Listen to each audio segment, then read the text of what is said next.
The news conference is beginning now. We are hearing from Austin Public Health, the City of Austin, and Travis County addressing the COVID-19 risk level guidelines and the Omicron surge. Let's take a listen. President and CEO of the Greater Austin Chamber of Commerce. Afterward, we'll open it up to our pool reporter who will ask questions on behalf of the media. Let's begin with Dr. Wachs. Good morning, everyone. We're here today, unfortunately, to announce that we are re-entering stage 5 of our risk-based guidelines. We haven't witnessed the behavior changes necessary to curtail the current spike, and many people are experiencing asymptomatic mild disease. But with this rapid spread of Omicron, which will continue to find the vulnerable, we have been seeing more stress in our healthcare system, and it's impacting our community's infrastructure. Without action, our communities stand to lose more than they already have. Workforces are short-staffed, and hospitals have been stressed by staff absences and staffing shortages as a result due to Omicron. There will come a point when schools and businesses and community centers won't be able to open their doors if we don't do something. We've already seen this nationally with airlines having to cancel flights. So what does this mean for us? The places where we go for care will be short-staffed. The places where we go to eat will be short-staffed.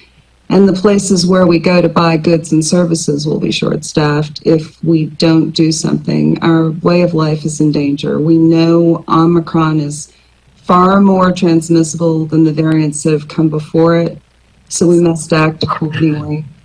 Our stage 5 guidance is for those who are fully vaccinated and have received their booster if they're eligible, should take part in day-to-day activities while wearing masks and taking precautions. Those who aren't fully vaccinated should be avoiding gatherings with others and travel, and choose curbside takeout and outdoor options for dining and shopping. I know everyone is tired. We are all tired, but among those of us who have not been acting as though we are in stage 5 and have been taking those measures that they would normally do in stage 1 or 2, I'm reaching out particularly and asking that you take heed to the stage 5 guidance. Our UT modeling projections show that if we do what is necessary to adhere to the stage 5 guidelines, there's hope to keep our schools, child care centers, and businesses open. We need everyone to follow stage 5 guidelines. We can right this ship. And with that, I will turn this over to Director Stirrup.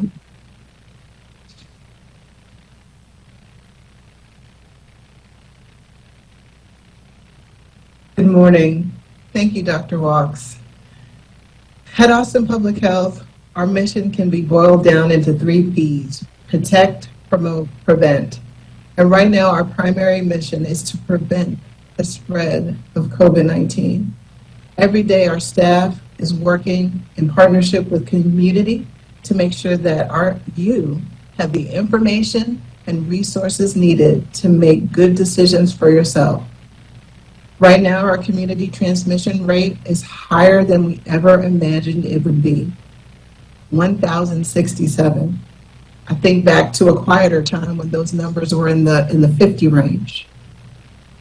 And so, the challenge before us is daunting, but I'm not worried because as a community, we are prepared.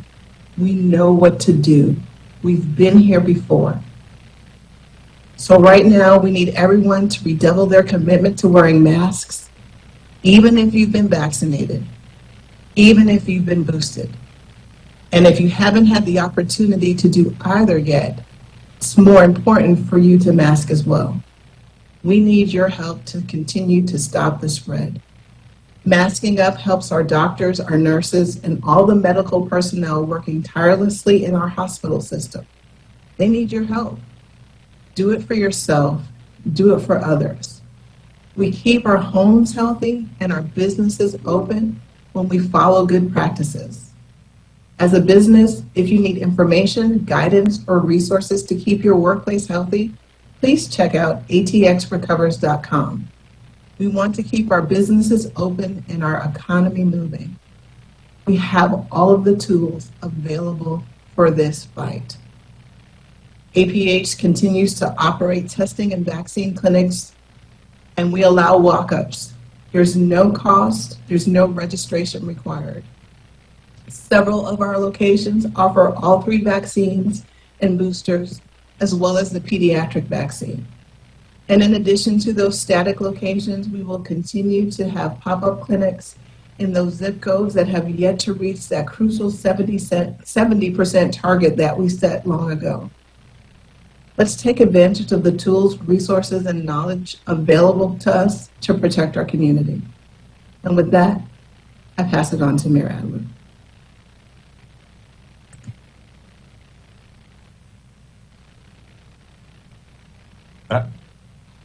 We may have switched up the order there. I beg your pardon. Yes, Judge Brown. Thank you. I'll step in and then pass it to Mayor Adler in just a second.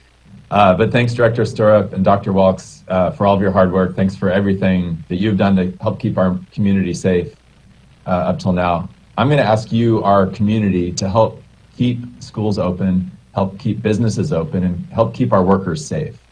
Please wear a mask, get vaccinated, and get boosted. Those 3 things are critical. Wear a mask, get vaccinated, and get boosted. Encourage your friends and family to do the same. Even if they have had COVID, they still need to do those 3 things. This will help keep kids safely in schools, keep our businesses open, and let families return home safely each night after work. None of us wanted to start 2022 with a surge in a new COVID variant, but here we are. I remain hopeful, though, and I believe in Travis County and the City of Austin and our collective power to overcome this. Yesterday, I dropped off my first grader, Hattie, for her first day of in-person school in first grade. And by the time I had picked her up from school, we were already discussing the community conditions that would lead to today's move to stage 5. That was tough news to hear. I know that my family is doing our part to protect the people that we love and our community, especially protecting our teachers, our school workers, and our healthcare providers. We wear our masks to school, at work, and in public, and we're vaccinated and boosted. And I'm asking you to do the same today. The mandates for mask wearing that we have for people in schools are still in force. Some folks were getting accustomed to not having to wear a mask, but our health experts, those here on the press conference today and those nationally, are telling us that we need to mask up again and that we need to do so to keep our schools open and keep families safe. Our health experts tell us that vaccines and boosters may not ensure that we don't get sick at all, but they will ensure that we don't end up in the hospital with severe conditions or death. And the length of COVID-19 will be reduced should you get it if you're vaccinated and boosted. Each of those things, from masking to vaccines, are going to help us keep schools open, businesses open, relieve our hospital workers, and allow each of us to get back to what matters most, our family, our friends, and the people we love. We've been here before, and Travis County and Austin stood up, and we're here again, and I believe in us, and I know we can do it again. Thank you very much, and I'll pass it on to Mayor Adler.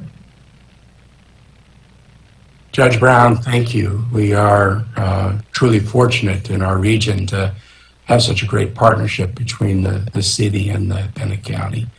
So thank you, and thank you to the county staff and to our own city staff. You know, everybody all around us, I am sure you are seeing the same thing that I'm seeing. We are seeing more and more people around us getting this Omicron variant. We know that the infectivity and the number of infections has dramatically increased. It is now more important than ever for everyone to mask everywhere. It is our best chance to keep our hospitals staffed and our businesses open with healthy employees. So how many of us have had to wait in long lines at all different kinds of businesses, restaurants, retail, other service sectors, because they didn't have enough staff. We're seeing that more and more. How many of us have heard the stories, read the articles about how our hospital system is understaffed and stretched thin? Healthcare employees absolutely exhausted. If we don't take action now to stop the spread, to flatten out the spike, to keep ourselves and each other healthy, then we could see an even greater impact on staffing levels in all industries, especially in our hospitals. Now, we've been here before. We know what works and we know what to do. I'm also aware that we are all tired and we want to be done with this virus. But this virus, as we all have been saying, is not done with us. So we really need each of you to be even more vigilant, to take even more vigilant action to protect our community, our workforce, and our economy. The more the number of people that get this virus, the greater the reach of the infection, the greater will be the number of hospital workers that are out sick, store clerks who are out sick, police, fire, EMS, first responders that will be out sick. The greater the chances that facilities and services and businesses are going to be impacted. We have got to slow the transmission of this virus. We need to flatten out this spike. To keep Austin open, to keep our workforce healthy and working, it's critical to mask, to get vaccinated, to get boosted. Right now, please, especially to wear masks whenever you're out in public, indoors and outdoors. Every additional layer of protection we take for ourselves goes a long way in helping our business community, our hospital system, and all of Austin. I would note parenthetically that the city provides a wealth of resources and tips for businesses to help recover and maintain a healthy environment. And to learn more, I urge everybody to go to atxrecovers.com. That's atxrecovers.com. Neighbors, we are in a new stage of this virus that presents new challenges, and it requires a little bit more diligence for just a little bit longer. And with that, I'll turn this over now to Laura Huffman. She is the president and CEO of the Austin Chamber of Commerce, such an incredibly important partner in helping to keep our city and region strong. Laura.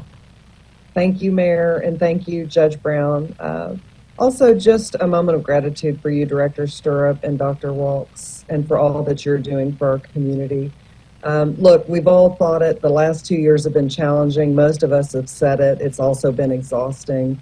And one of the things I want to do is just express my appreciation to this community for being so patient and leaning into making sure that we are as healthy as possible as a community. We know that the people of Austin are hardworking and resilient. It's reflected everywhere. It's reflected in our talent pool. It's reflected in our economy and in our local businesses. So I'm confident that as we ask our community to come together for this common goal, the people of Austin are going to do what it takes. For many of our businesses, employees are considered part of a family. And customers are also. These are our favorite restaurants, our favorite places to shop. These are the places where we work. And at the Chamber, we've seen firsthand that business owners have been struggling to keep their doors open, and they want to stay open. They want to stay open for their employees, and they want to stay open to serve this community. We owe it to ourselves and to each other to keep our loved ones and our community safe. And the best way to do this, as you've heard from our public health officials, is to wear a mask, get vaccinated, and get boosted. All of us can contribute to the health of this community. We started a campaign at the beginning of COVID to be a city of us. It's a chance for us to come together as Austinites, and we really do believe that a mask on each of us will be a win for all of us. And I believe with that, we are going to open it up for questions.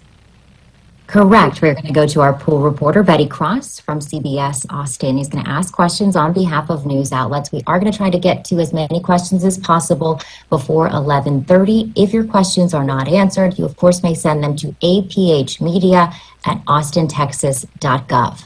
Betty?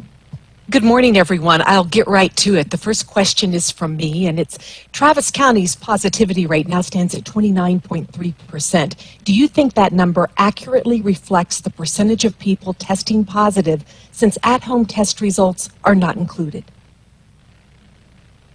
Good question, Betty. We know that there are many people in the community who are doing at-home tests, so that the numbers that we're seeing are an underrepresentation of what the disease burden is in our community.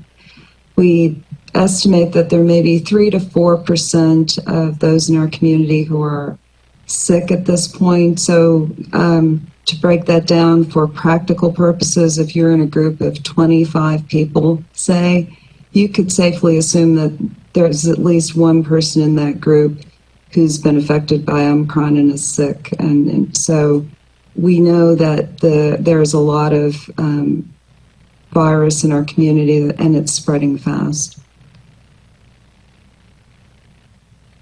The next question is from the Statesman. Does moving to stage 5 mean cancellations of major events or city events?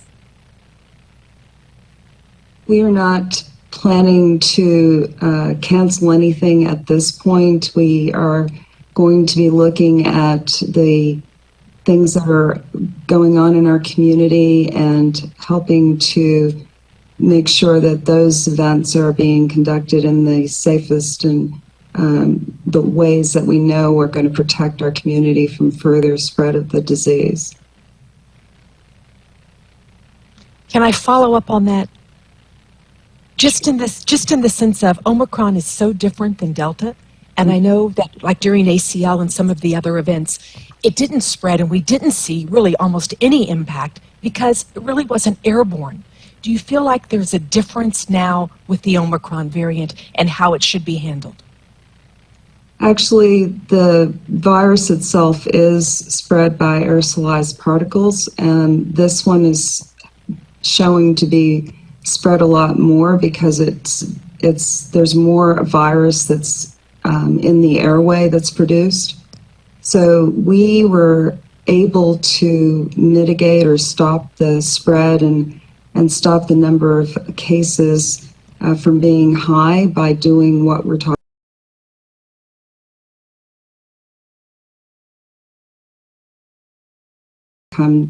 came to that event and before they come to future events, using masks, making sure that people are getting vaccinated before they gather in large groups. So those are still mitigation strategies that are effective, and those are the types of things that were employed for previous events that we've had and ongoing events. So those are the things that we will continue to do to keep our community safe. Thank you. The next question is from KXAN. AP is reporting that in some places, 2/3 of people included in COVID-19 hospital numbers are testing positive for the virus while in the hospital for other reasons. Is that ratio accurate locally? How does that compare to previous surges?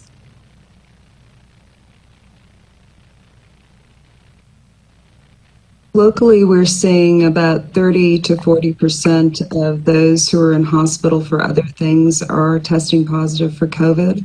And we're looking at that data to see how that's going to impact the clinical course of those individuals who were initially admitted for other reasons. So we are seeing more of that phenomenon of people who are being admitted for other reasons who are testing positive for COVID-19, and we've always counted those in our counts of hospitalized cases. The next question is from KView. How many staffed ICU beds are in our area right now? Currently on the Department of State Health Services website, we have listed 37 adult ICU beds available and 11 pediatric beds available. But let me be clear that that number is a dynamic number that changes because we have admissions and discharges throughout the day. So we keep, someone is always monitoring that and making decisions accordingly when we need to have people admitted to the hospital. Univision asks, this week Dr. Walk stated that out of the 647 deaths that we had from COVID in 2021, 55% were Hispanics and the majority were not vaccinated. What are we going to do differently to try to educate the community into getting vaccinated? I'll start with the answer to this question and then ask Director Stirrup to add on as well. But we've had an ongoing campaign to go into the community and educate, answer questions, and do the things that we felt would help improve the vaccination rates in our community. There's still a large group of individuals who are impacted by the misinformation campaign, but to be clear, this vaccine has been deployed to hundreds of millions of individuals safely, and this is a vaccine-preventable illness. In the case of Omicron, as we've noted, there are people who are experiencing mild disease because we've allowed this virus to infect people and it's mutating. And it's important that we realize that even though we're going to possibly get a mild disease or not a lot of, we're not going to need to go to the hospital or have ICU care. But every time we let this virus infect somebody, we're giving it a chance to mutate and change its characteristics and become more dangerous.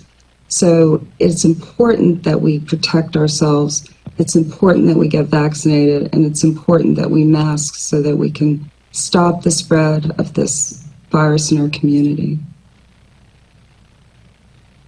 Thank you, Dr. Walks. And just to add on to the point about the disparities within our Hispanic population, as we've said many times, COVID-19 has exacerbated the disparities that have existed in those communities. There's a direct correlation with some of the things we see with respect to chronic disease and illnesses. So this is not a sprint. This is a marathon. So it's continuing to do what we have done, working across the county with our partners, making sure that our vaccines are accessible in terms of geography, in terms of language, in terms of service delivery, using those good public health practices like community health workers in places and spaces where we live, work, and play, continuing to work with our school partners and businesses, and having an intentional focus on those communities and zip codes that need extra support. And the second part of that is that we will continue to hear from our community what's working, what we need to continue to do. So it's a question of not necessarily different, but more of and more intentional focus.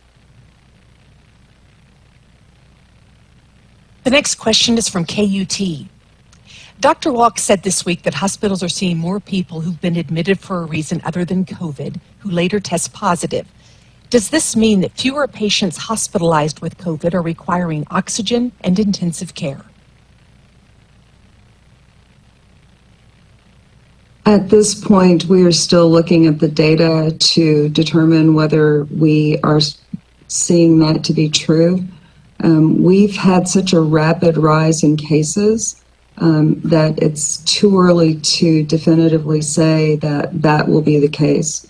This is a disease process that evolves over time. So as we get more data, we'll be able to definitively say that, yes, there's less need for higher levels of care.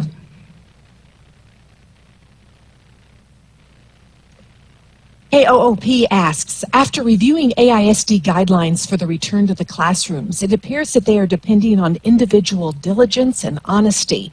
Is this in accordance with APH Stage 5 advice?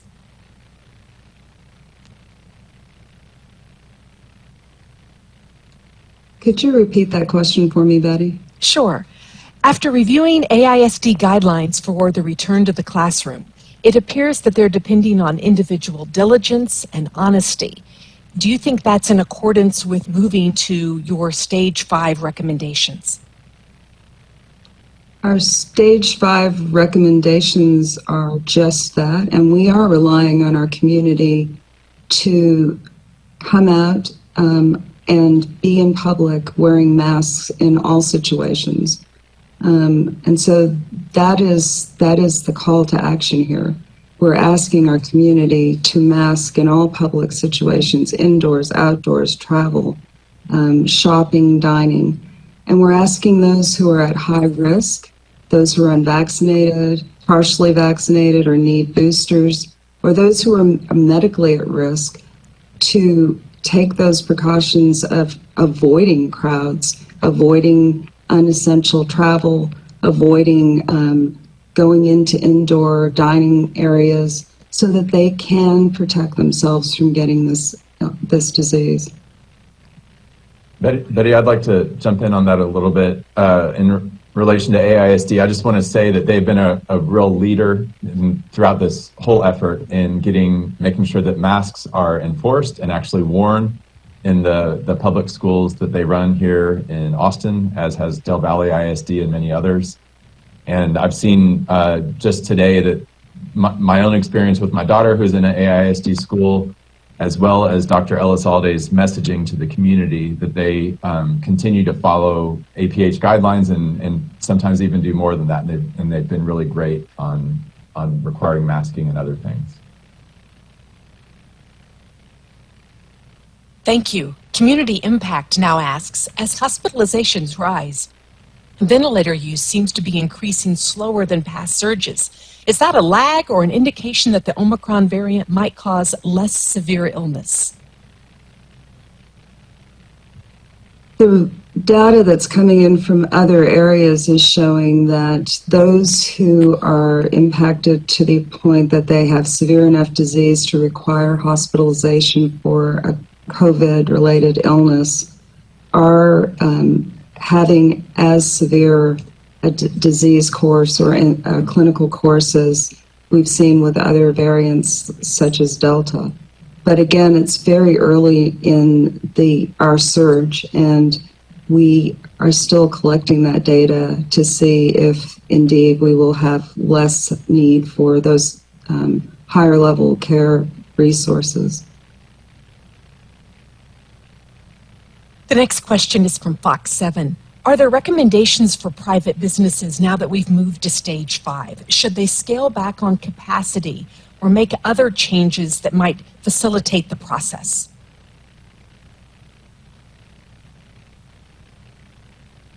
We are asking our business community to require or recommend masking as people come into their establishments.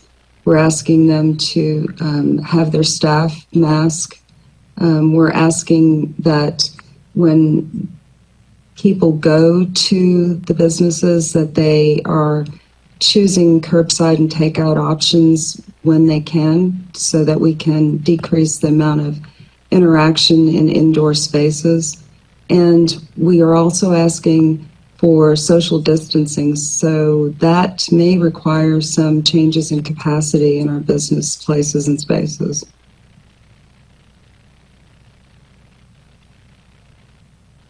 That was the end of the first question from the media. Now we're moving on to the second question. So we're back to CBS Austin. Do you think the Omicron surge is likely to ease at the end of January, considering what happened in South Africa? Or could schools reopening and maybe a lack of masking in the community impact the time frame? The length and breadth of this surge is going to be really dependent upon how our community responds. it is important for us to mask, get vaccinated, get boosted so that we can stop the spread and therein decrease the length of this and time that we're experiencing the surge. It'll also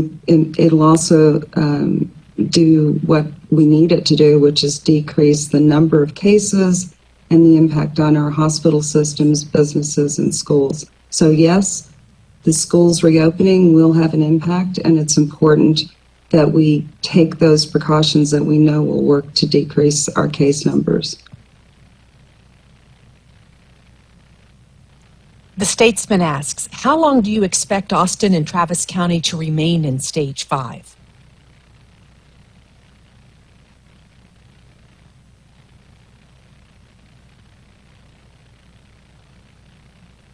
I think that probably that's going to be up to the community in terms of whether people will step forward and have more people wearing masks in more places. I think it's kind of up to us at this point. A little bit of a crystal ball question, but I know that's what a lot of people will be asking as well, so I appreciate the Statesman's question. From KXAN, what issues are hospitals facing now that they may not have in previous surges? The Omicron surge is different in that we are seeing more staff out sick, and that's impacting our hospital systems and businesses and schools because we have staff shortages.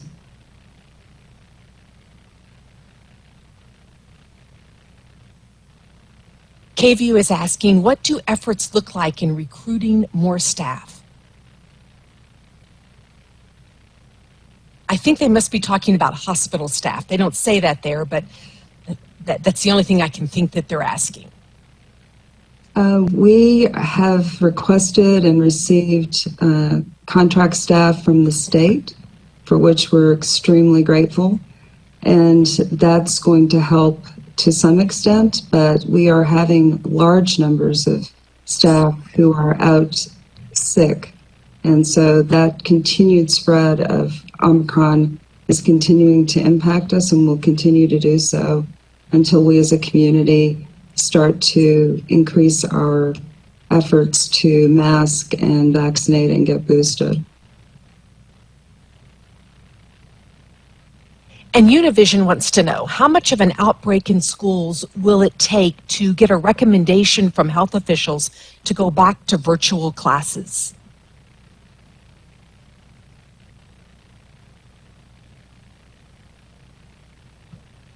As a public health entity and as a health authority, we continue to be in contact with the schools, and we are in the position to help advise and to quarantine schools as needed. The decisions on virtual learning versus in-person learning are things that reside with the school's administration and the Texas Education Agency. KOOP has an interesting question talking about antigen testing versus PCR testing. They ask, since test results are critical for making decisions, does APH recommend PCR testing over rapid antigen testing results when someone has been exposed to the virus? We are recommending for screening purposes antigen testing early on in the course of this disease. That is a great tool to identify those who may be sick and infected with COVID-19. We also are recommending confirmatory testing for those who are symptomatic and may test negative with the antigen test early on. And for sure, if someone is symptomatic and they receive a negative antigen test, they should still self-isolate, not go out into public, not go to work, not go back to school, until there's established that it is negative with the PCR test. I'm going to follow up again, Dr. Walks. I'm so sorry. But I think there is confusion in the public about That antigen test, is it reliable? Can they count on it early on and maybe in the later stages of their time with COVID to give them an accurate result? Do you feel like it's reliable, especially in the early and later stages of having COVID? The antigen test is effective and an effective tool for us to diagnose COVID-19. As there is less virus available and as the disease progresses, the PCR test continues to test positive. And so we know those parameters and use that information to guide our treatment and clinical care of patients. For the general public, the antigen test is an effective tool for screening and identifying cases. And again, if there's symptoms and you have a negative antigen test, you should stay home, isolate, do not go back to work or school, and either repeat the antigen test or get a PCR test, which will definitely help to confirm whether you are negative or positive. Thank you, I appreciate it. Community Impact now asks, are the most severe cases still concentrated among the unvaccinated and partially vaccinated? We are seeing cases in the unvaccinated and partially vaccinated and those who are eligible for a booster. And in all of those situations, there is not the protection of the antibodies that are developed as a result of having received your vaccination. In the case of Omicron, however, we are seeing many people who are vaccinated and some who are boosted, particularly those who are have medical conditions or are of advanced age and have less immunity built up. In those instances, having breakthrough cases and having mild disease. And that is because we're dealing with a different form of this virus that is able to do that with our current vaccines.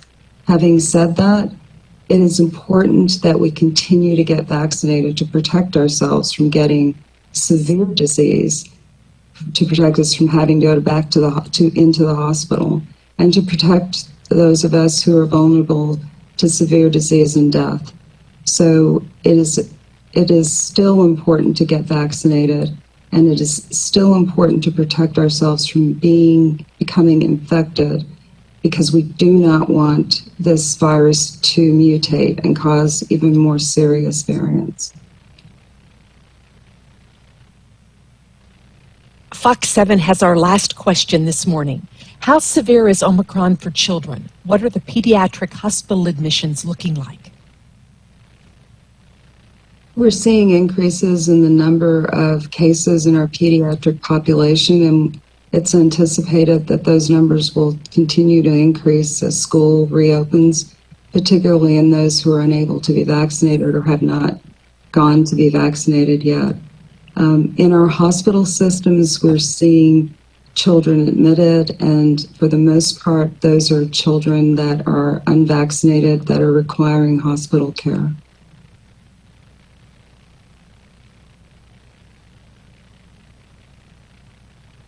That was the last question from reporters, unless I could ask a few more.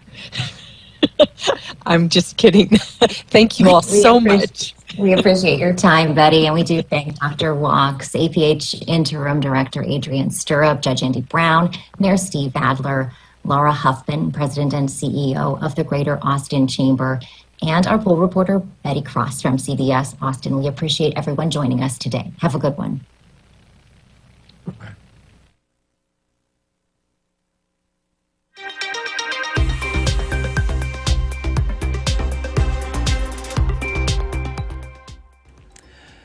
Thank you all again for sticking with us here on KXAN Live. I'm Will Dupree, coming to you again from the KXAN Live studio. We just heard from the Austin public health officials, as well as those from the city of Austin and Travis County, that Austin-Travis County is now returning to stage 5 of the risk-based guidelines for COVID-19.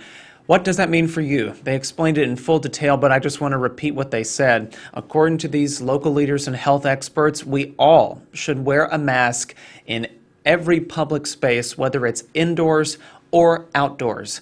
That is a guidance that just came for everybody there. They are also urging people to get the COVID-19 vaccine just as they have this entire time.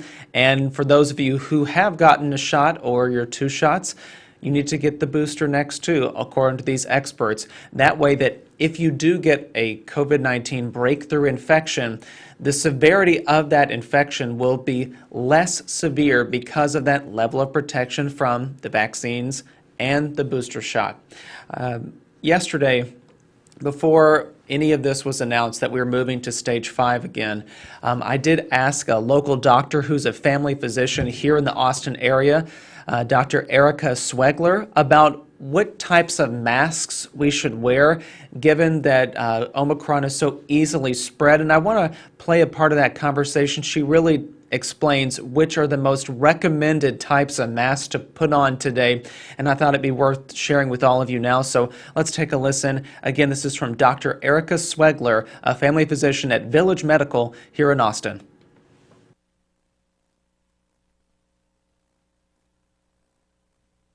Since we are seeing so much spread of COVID at the moment driven by this Omicron variant, how much does the right mask matter right now?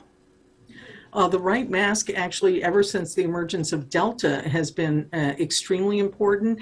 And I think the point to emphasize is that cloth masks without a filter are no longer recommended and have not been actually since probably July or August. And yet probably 50% of my patients still come in wearing cloth masks without a filter. So you really need to have either a surgical mask, which also come in black and other colors. And these would be, single use. In other words, you would use these over the course of a day and dispose of them. But the key is you really want something that fits tight against your face and doesn't leave gaps.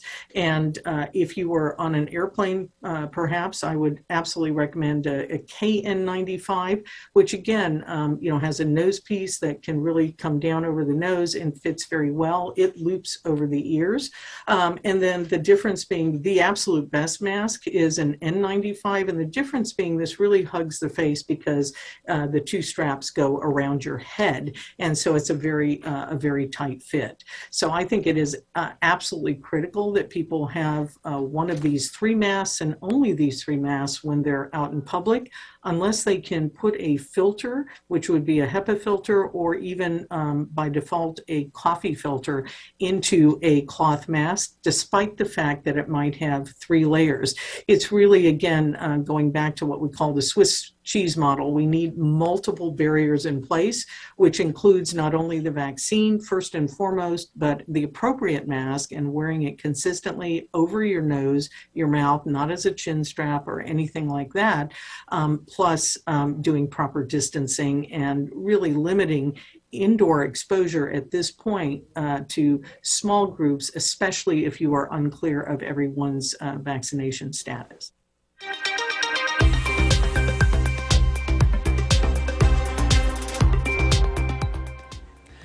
Again, that is Dr. Erica Swegler, a family physician here in Austin. She talked to me yesterday about the types of masks that she believes we should be wearing more frequently.